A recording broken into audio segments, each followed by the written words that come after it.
پریشانی کے وقت پڑھی جانے والی 3 طاقتور دعائیں۔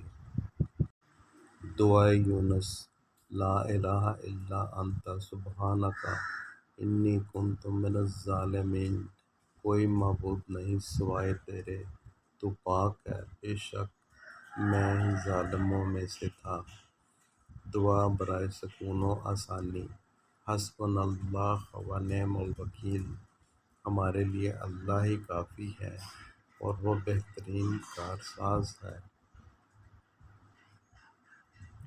نبی کریم صلی اللہ علیہ وآلہ وسلم کی تعلیم کردہ پریشانی کی دعا: اللہم انی اعوذ بک من الہم والحزن۔ اے اللہ، میں تیری پناہ مانگتا ہوں غم اور پریشانی سے۔ اگر دل بے قرار ہو تو ان دعاؤں کو دل سے پڑھو، اللہ تمہیں وہ سکون دے گا جو تمہارے گمان میں بھی نہ ہوگا۔ کمنٹ میں لکھیں حسبنا اللہ۔ کسی ایسے انسان کے ساتھ ضرور شیئر کریں جس کا دل پریشان ہے۔